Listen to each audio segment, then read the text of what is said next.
Planète Jardin avec Thierry, notre spécialiste en jardinage. Bien le bonjour Thierry. Bonjour Hervé. Aujourd'hui, on va s'attaquer au verger.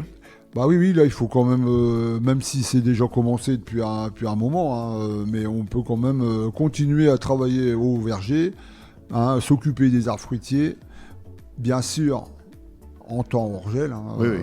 Ça c'est vraiment important. Après on va pas dire que en période de gel les artisans ils taillent pas les arbres fruitiers, ils le font bien sûr, ils peuvent pas faire autrement ils n'y arriveraient pas. Mais en tout cas nous si on peut se le permettre chez le particulier de faire hors gel c'est pas plus mal quoi.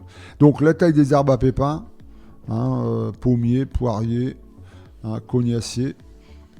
Donc là, c'est vrai que c'est important de tailler tout ça, supprimer tous les rameaux malades, si on voit des rameaux malades, des fruits momifiés, bon ça on l'a toujours dit, les fruits momifiés, faut essayer de les enlever, de les décrocher des arbres, tout ça, et de ramasser par terre si possible.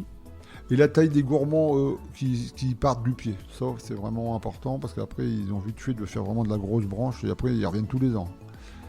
Ensuite, il y a le brossage de troncs et charpentières.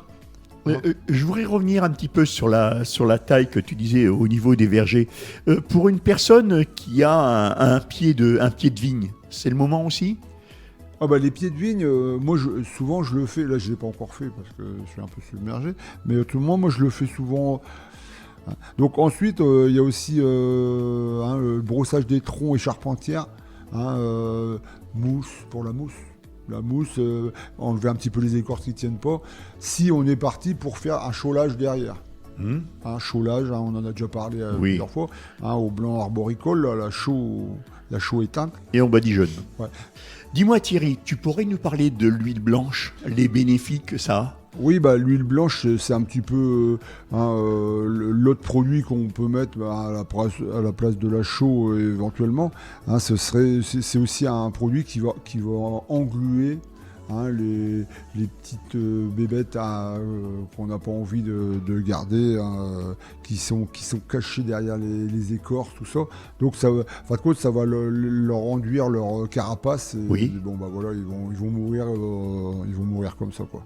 Mais l'autre problème, c'est que, par exemple, une petite coccinelle qu'elle a, elle va y passer aussi. D'accord. Donc voilà. Ça a du pour et du contre. Après, c'est un choix. Voilà. Donc il y a toujours ces deux procédés-là. Ensuite, on peut faire aussi à l'argile, beaucoup plus naturel, quoi. On peut badigeonner les troncs à l'argile. C'est aussi possible. Mais ça a aussi des effets aussi sur d'autres insectes quand même. Donc voilà.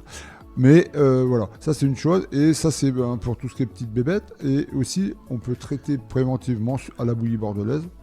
Bon là c'est un fongicide, champignons, tout ça. Mais je reviens encore sur ça parce que moi j'ai fait l'expérience chez moi. Avant j'avais des champignons de Paris, les petits champignons de près là. Et une fois qu'on en a mis pendant plusieurs années, il n'y a plus de champignons. D'accord. Oui, parce que ça fait c'est l'extinction complète alors. Ça fait les champignons, donc à partir du moment que quand on en met sur les arbres, ça va aussi au sol, donc voilà quoi. Donc voilà. Ensuite, c'est aussi le moment de prélever des greffons. Si on veut faire des greffes en couronne, par exemple au printemps, les greffons, par exemple pommiers, poiriers, cerisiers, pruniers. Donc c'est là, là on peut les prendre et on va les installer au nord, contre un mur au nord, comme ça ils sont bien au froid, comme ça qu'il y a un décalage au printemps quand la sève elle commence à remonter dans le pied-mer, quoi. Demi-enterré, demi-enterré, mais là dans du sable. Surtout, il faut que ce soit du sable. L'année dernière, j'ai voulu aller un peu trop vite, j'avais un peu de sable de l'année d'avant, et les vers de terre ils ont mélangé avec la terre, et en fin de compte mes greffons ils étaient pourris. Donc que du sable. Ouais, dans du sable, c'est sable à lapin quoi. Oui. Sable à lapin contre un mur au nord, demi-enterré, c'est bon. Donc voilà. Il y a aussi le nettoyage des petits fruitiers. On en a déjà parlé, mais groseilliers, cassis, tout ça. Parce que l'année dernière, avec cette période de canicule qu'on a eue là, Souvent, on laisse, bon, moi le premier, hein, on laisse un petit peu les graminées, hein, tout le chien, enfin tout ça que c'est un petit peu autour. On dit bon, ça fait un peu d'ombre aux pieds. Ouais, mais ça fait un peu d'ombre aux pieds, mais ce qu'il y a, c'est que ça récupère toute l'eau qu'il y a. Hein, donc c'est les graminées qui vont se servir en premier. D'accord. Alors que le cassissier ou bien le groseillier ou autre, lui il va aller beaucoup plus en profondeur et il aura rien. Et là il y a plein de personnes qui me disent bah moi mes groseilliers, ça, bah, il y a plein de branches qui sont mortes. Et bah ça vient de ça. Ça vient qu'ils n'ont pas eu d'eau. Et fin de compte, donc si on peut nettoyer les pieds, même leur ramener du compost, on en a déjà parlé, Oui. mais en tout cas nettoyer les pieds. Et plutôt mettre un petit paillis ou voilà autour comme ça quand il y a quelque chose, l'eau c'est vraiment pour le petit arbre fruitier. Thierry, tu peux me donner le conseil du jour? Oui, donc là le conseil du jour, bah, on va revenir dans le fruitier, mais ça va être là surtout de vérifier l'état sanitaire de notre petit fruitier mis dans des petites caisses à l'abri, parce que ça attention. Ça s'abîme très très vite. Donc dès qu'il y en a un qui pourrit... Oula, ça se transmet vite. Hein. Ah bah là, c'est vite transmis à l'autre. Hein. Et surtout si on a mélangé, par exemple, des coins, des choses comme ça. Bon là, les coins, normalement, c'est fini. Mais en tout cas, il faut vraiment faire attention que les pommes pourries, autrement, on n'arrivera pas à les garder trop longtemps après. Hein. Donc voilà, faut vérifier, même, je dirais même toutes les semaines. Thierry, avant de fermer cette chronique, tu peux me dire où est-ce que l'on peut te rencontrer au Jardin des Partages? Bah donc oui, à Guiscard, sentier du Tour de Ville. Bah c'est situé, en fin de compte, la petite ruelle située en face l'entrée de l'ancienne maison de retraite, route de Fréniche. Et on peut te contacter comment? Avec ton téléphone? Oui, bah disons oui, par téléphone, hein, donc 06 47 25 26 91.